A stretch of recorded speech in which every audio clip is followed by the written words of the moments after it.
I am coming to you live and in living color, and maybe even with a little bit of flavor today, because I have my latest toy.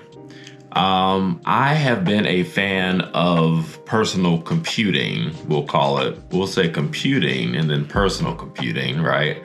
From the time I ever understood what it was, which was pretty early in the years of computing. And I don't know if I have seen a device quite as flexible and as revolutionary and as accessible as the one that I'm about to show you. And the one that I'm about to show you, this device that I'm going to show you, is in a pretty complete form as far as a kit is concerned. But you can buy this in a more basic form, insert it into your own form factors or into your own 3D molds that you might be using to create your own devices. And as some of you have figured out by now, especially with the flavor reference, I am talking about none other than the Raspberry Pi. And today we are going to unbox the Raspberry Pi 400. So looking at the Raspberry Pi right from the outset, you get a lot of information here. Meet the Raspberry Pi 400, your complete personal computer built into a compact keyboard. That sounds kind of like maybe a Commodore C64 or maybe a Tandy Coco. Okay. But then it tells you that this device features a quad-core 64-bit processor, wireless networking, dual display output, and 4K video playback. This is the most powerful and easy-to-use Raspberry Pi computer yet, because it's all put together for you. Surf the web, edit documents, watch videos, and learn to program using the Raspberry Pi OS desktop environment. This kit includes everything you need to get started: Raspberry Pi 400 computer, USB mouse, power supply, SD card, even the storage, HDMI cable, and of course a beginner's guide. The only thing that it does not include is a television or a monitor. And fortunately, as you can see behind me, I seem to have quite a few monitors laying around. This is awesome.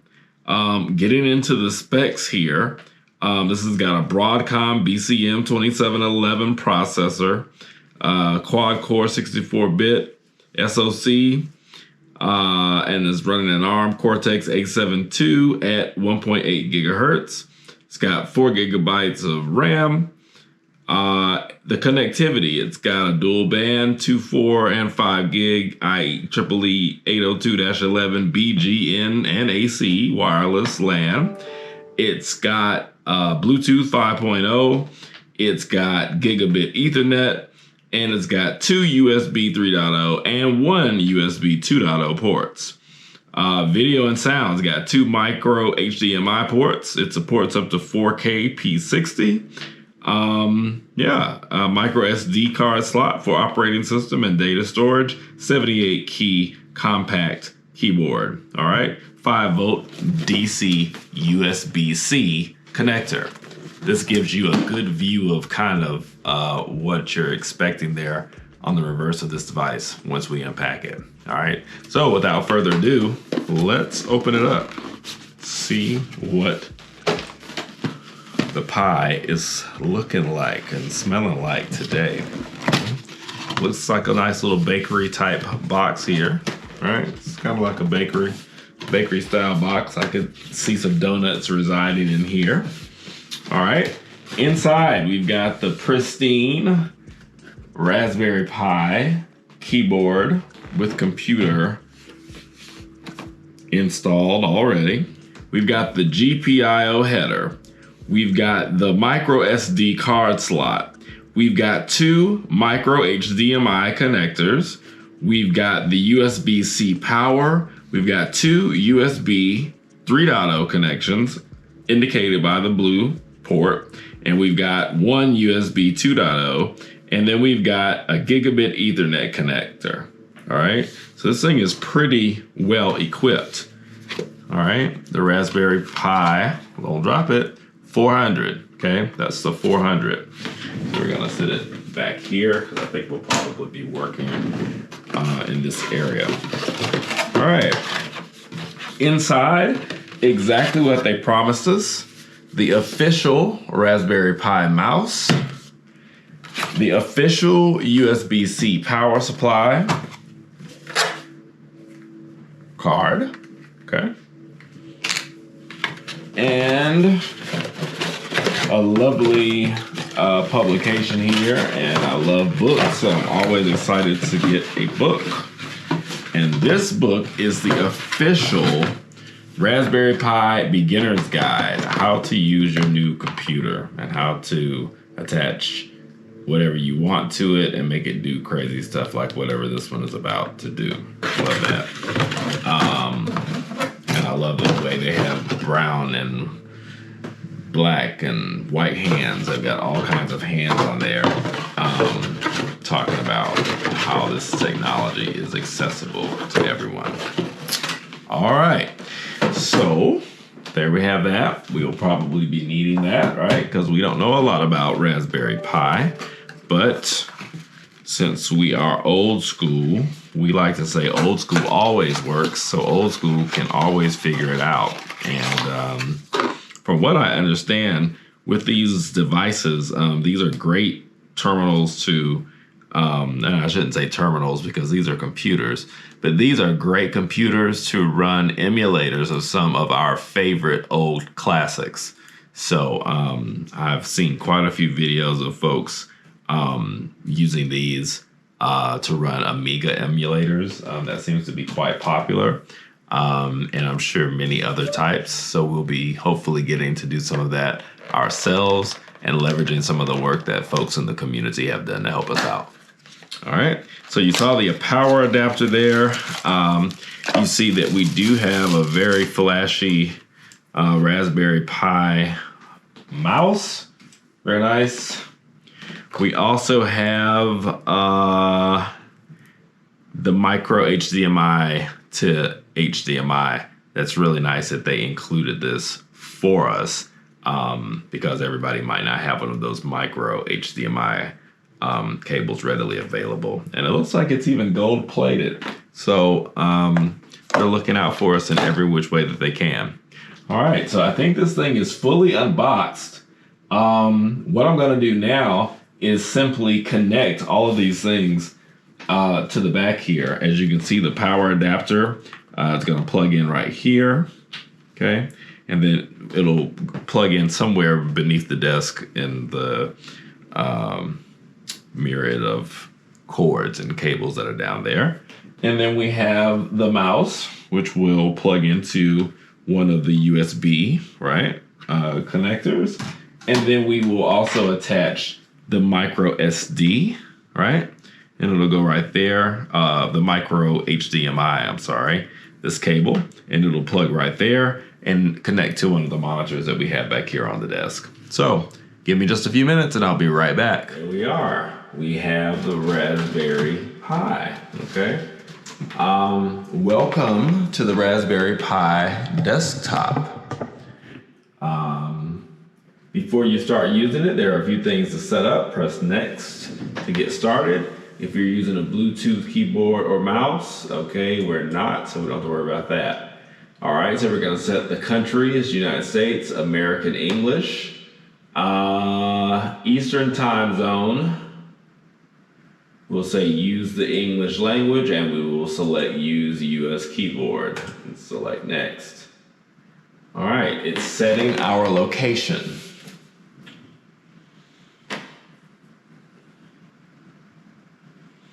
All right, so now we create our username. So you need to create a user account to log into your Raspberry Pi. Okay, so we're gonna create a username.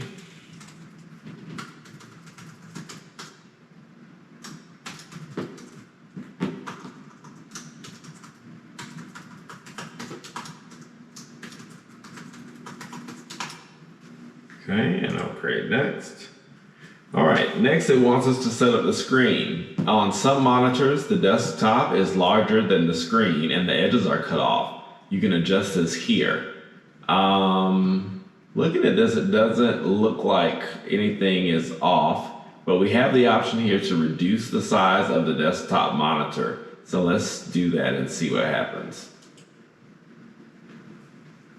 Okay, so if we do that,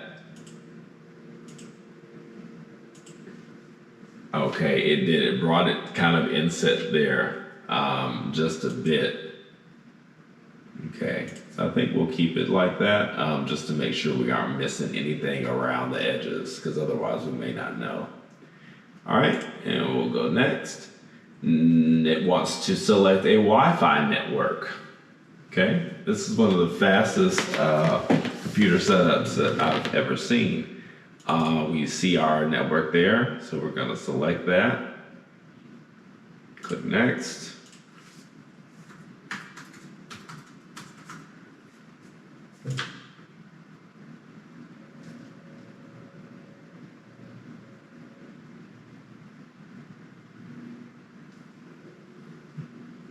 All right, the operating system and applications will now be checked and updated if necessary. This may involve a large download, so let's see. All right, no network connection found. Okay, this says we're ready to go. Your Raspberry Pi is now set up and ready to go. Press the restart button so your Pi will have like new settings. All right, so we'll restart and see what happens. See how long it takes it to reboot. But we can see it doing its thing. Love that. Oh wow, we've even got nice background, okay? I was instantly transported, right, to a sunset somewhere far, far away. All right, so let's take a look at this. We got the nice backdrop here. I want to see how intuitive this thing might be. It just popped up on the screen. There's no welcome, do this, do that, nothing. I do have the handy dandy book, right? I know that I can program on this thing myself, all right? I know that there are lots of applications and things out here that I can go and probably port onto this device and use. So it's going to be interesting to see how intuitive it is, what's kind of like here ready for us to play with. All right, so across the top, I see a Raspberry icon. I see a globe icon. I see files. I see a command prompt. Okay, so when we look at these, we have the applications menu is the Raspberry, and it gives you a nice little pop-up here when you hover over these icons to tell you what they do, right? The next one is the web browser, naturally. The next one is the file manager, okay? The next one is the terminal, okay, the command prompt. And then over here on the right-hand side, we've got some other icons. There are updates available. Click to install. There's a download icon there. We've got a Bluetooth icon where we can manage Bluetooth devices. Then we have the actual Wi-Fi connectivity, or we should say LAN connectivity. And it shows that the Ethernet connection is down. And it shows the network that the wireless LAN is associated to, and it shows the IP address. Then we have volume. I don't know if this thing put out sound. Okay, I wasn't sure of that, but I know you can attach speakers to it. And then we have a clock, which is displayed with a 24-hour clock as it stands right now. All right. If we do a right click on this desktop here, we get new folder, new file. You can select all, you can sort the files, arrange them, and then you get some desktop preferences. Let's take a look at the preferences. Okay, so in the preferences, we can fill the screen with an image.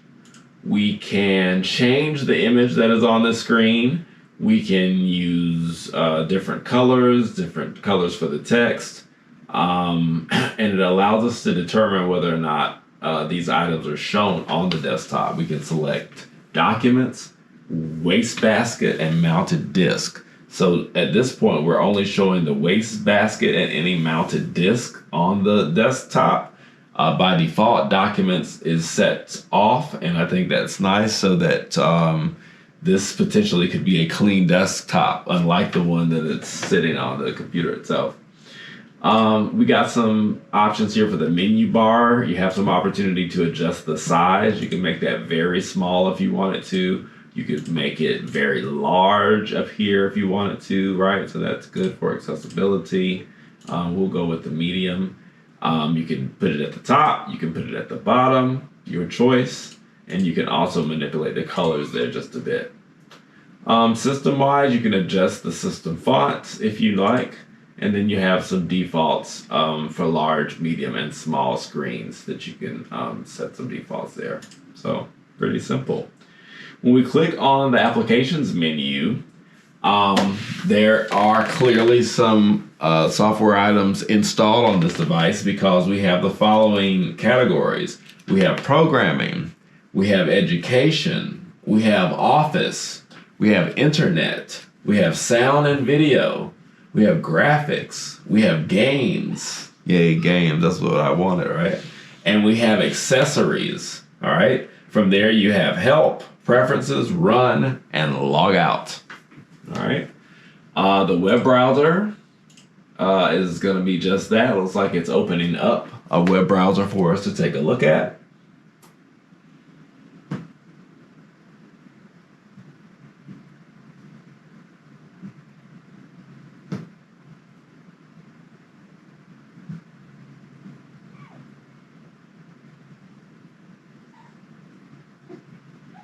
All right, there it is. This is the Raspberry Pi Chromium web browser. All right, so we use cookies to ensure that we give you the best experience on our websites. Okay, so Raspberry Pi is now giving us cookies. I don't know if we should trust that. But okay, we got it. We understand. We know about cookies by now. But here's the web browser. Very interesting. I'll be honest with you, I'm curious to see what a speed test looks like on this device.